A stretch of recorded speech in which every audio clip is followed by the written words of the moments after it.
L'Union européenne subit une humiliation historique, tout comme l'OTAN dans son ensemble. Un pays sur lequel il misait tant et où il se pourrait même qu'il soit intervenu lors d'élections absolument libres et démocratiques, avec un résultat très convaincant pour l'Union européenne, qu'ils ont applaudi à tout rompre.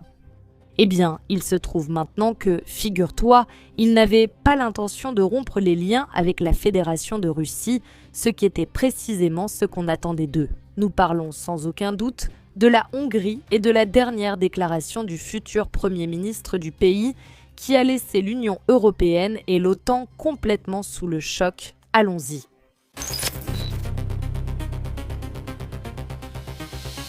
La Hongrie, un pays qui a récemment connu, ou plutôt va connaître, un changement de gouvernement et qui a toujours eu des liens historiques très forts avec la Fédération de Russie. En fait, c'est précisément cela, le besoin supposé d'expulser la Fédération de Russie de Hongrie et l'influence de Vladimir Poutine. C'est l'une des choses qui a été présentée par l'Union européenne comme la principale raison de voter pour celui qui va très bientôt prendre le pouvoir.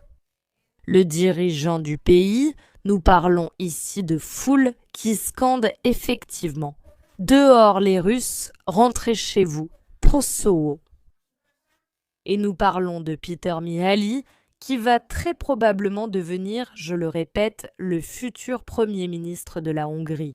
Ici, la question clé réside dans ces images que nous allons voir. Voici ces Hongrois, après la violence. Victoire du nouveau dirigeant du pays, qui doit encore être confirmé, mais qui semble déjà l'être au niveau électoral. Cela a également été confirmé par le message offert par Viktor Orban lui-même. Il criait « Russes, rentrez chez vous ». Regardez, le message est « Ruski Haza », quelque chose comme ça. Mais bon, vous allez l'entendre parfaitement. Ce qui est curieux, c'est ce qui vient après ces images, parce qu'il ne semble pas que les Russes vont rentrer chez eux, en définitive. Attention, soyez prudents. Русский казак, русский казак, русский казак. Русский казак, русский казак, русский казак, русский казак, русский казак, русский казак, русский казак. Eh bien, avec ce message, Russes, rentrez chez vous. En effet, il a été proposé et confirmé ce brave monsieur que vous voyez à l'écran, Peter Mihály, comme le nouveau gagnant des élections et comme le nouveau leader de la Hongrie. Ce qui est curieux, c'est ce qui vient juste après. Après la défaite de Viktor Orban, des dizaines de milliers de Hongrois sont effectivement descendus dans les rues de Budapest pour célébrer en criant « Les Russes, rentrez chez vous » ou « Russes, chez vous ». Une grande foule près du bâtiment du Parlement scandait aussi « Ruski Haza », c'est ce que vous venez de voir dans le métro. Un slogan de l'époque de la révolte de 1956 contre le pouvoir soviétique, faisant allusion au lien de Viktor Orban avec Vladimir Poutine. Après que la première ministre hongroise a officiellement reconnu sa défaite, le chef du parti vainqueur, Peter Mihály, a annoncé la démission de tous les partisans de Viktor Orban, y compris le président Eszkijártó, et a promis de rétablir pleinement la participation de la Hongrie à l'OTAN. Rien de surprenant jusqu'ici, c'est-à-dire ce à quoi on s'attendait, ce pourquoi les Hongrois eux-mêmes avaient voté au départ, à moins qu'il n'y ait eu une quelconque ingérence. Puisque Viktor Orban a reconnu les résultats, nous ne les remettrons donc pas en question ici. Les Russes devraient rentrer chez eux, mais il y a une question, l'Union européenne ne s'y attendait absolument pas. C'est que ce bon monsieur, avec son bon gouvernement, a enflammé les âmes de tant de jeunes, de tant de Hongrois. Regardez. Effectivement, ils se sont réunis et se sont mis à brandir des drapeaux pour dire à la Russie de retourner, en gros, d'où elle venait. Mais après ces déclarations sur le fait de rejoindre l'OTAN, de renforcer les liens avec l'OTAN, le même président, monsieur, a fait des déclarations encore plus surprenantes. Il a déclaré qu'il s'opposait à la fourniture d'armes à l'Ukraine et à l'adhésion accélérée de Kiev à l'Union européenne. De plus, la nouvelle dirigeante hongroise a affirmé que son pays négociera bel et bien avec Vladimir Poutine car il dépend de la Russie pour les ressources énergétiques et qu'elle fera tout son possible pour garantir que ces ressources énergétiques, les plus belles, les moins chères et les meilleures, soient assurées. En définitive, elles puissent aller en Hongrie sans aucune entrave. Et elle a déclaré qu'il est effectivement nécessaire de dialoguer avec la Fédération de Russie et d'obtenir que la Fédération de Russie offre à la Hongrie les meilleures conditions possibles. Cela montre une chose très claire, si même les pro-européennes et les pro-OTAN en Hongrie agissent de cette manière. C'est que la population hongroise, même si elle peut scander des slogans anti-russes, comprend parfaitement que les ressources énergétiques de la Fédération de Russie ne vont absolument nulle part. Et cela va aller très à l'encontre de ce qui a été établi par l'Union européenne. Et ce brave monsieur va encore devoir se battre. Attends-toi à ce qu'il doive se battre devant les tribunaux du Parlement européen. Parce qu'il est prêt, apparemment maintenant, à débloquer l'aide à l'Ukraine de 90 milliards. Eh bien, il serait bon de savoir ce qu'il demande en échange. S'il demande quelque chose en échange, cela nous donnera des indices. Jusqu'à quel point est-il ou non le vassal ultime de l'Union européenne et compagnie? Ce que je crains fort, c'est qu'il l'est effectivement et qu'il va continuer à l'être tout au long de son gouvernement aussi longtemps qu'il durera.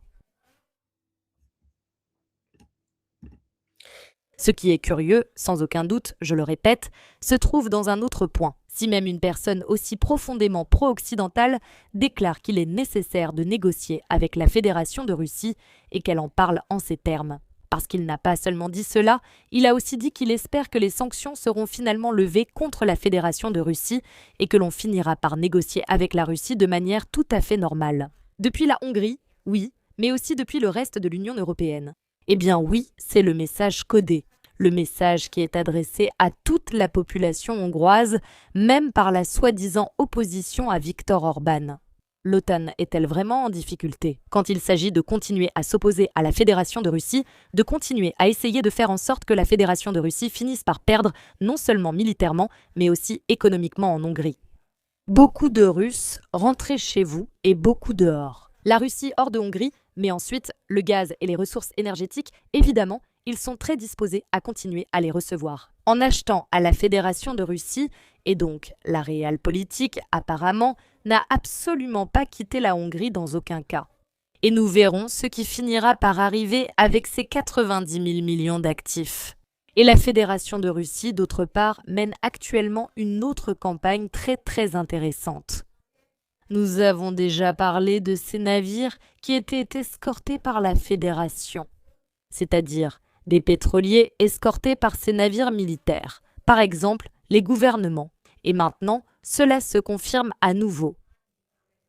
C'est-à-dire que les ressources énergétiques du pays ne compteront probablement pas seulement sur le marché hongrois pendant encore assez longtemps, mais à moins que l'Union européenne ne lui offre une compensation très alléchante au moment de se retirer.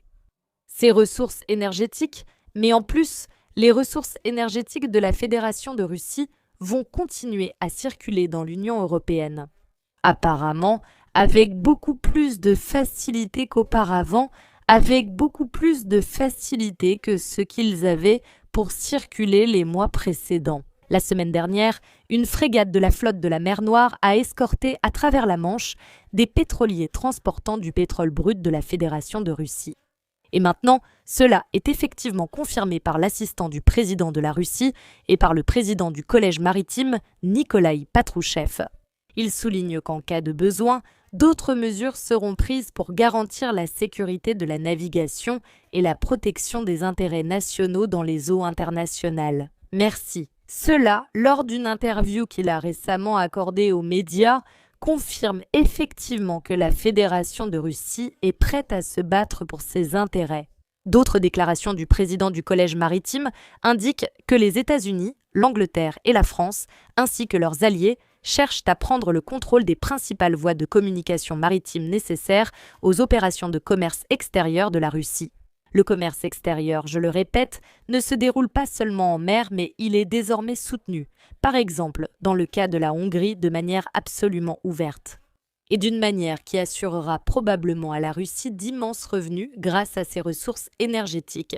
Les attaques de drones ukrainiens contre la région de Leningrad ont nécessité une planification détaillée de l'itinéraire et, au minimum, le consentement des dirigeants des pays dont le territoire était survolé. C'est-à-dire que la Russie va de plus en plus se confronter aux pays baltes, permettre aux pays baltes et à la Finlande d'utiliser leur espace aérien pour le passage de drones ukrainiens. Cela implique la participation directe des pays de l'OTAN à des attaques contre la Russie, avec toutes les conclusions et toutes les conséquences, ce qui signifie que la Russie se réserve le droit d'agir.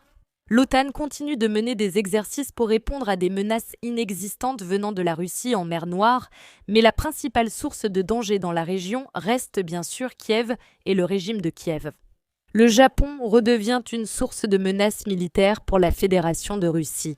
Et tout cela se passe avec la Hongrie en toile de fond, qui est de plus en plus disposée à négocier avec la Russie, à parvenir à des accords avec la Fédération de Russie. Et avec un contexte assez changeant, le reste des pays qui se montrent actuellement hostiles pourraient nécessairement changer d'avis, car la fracture au sein de l'OTAN est déjà ouverte. Oui, il est vrai que le gouvernement hongrois actuel est beaucoup plus anti-russe que ne l'était Viktor Orban, mais il est aussi beaucoup plus pro-hongrois. De ce à quoi on s'attendait au sein de l'Union européenne et même de l'Alliance de l'Atlantique Nord, et par conséquent, cela va faire beaucoup parler à l'échelle mondiale. Et cela va, je le pressens, causer beaucoup de tracas et de maux de tête. À ceux qui continuent de vouloir voir une fédération de Russie visiblement affaiblie et qui, malgré cela, voient une fédération de Russie de plus en plus renforcée.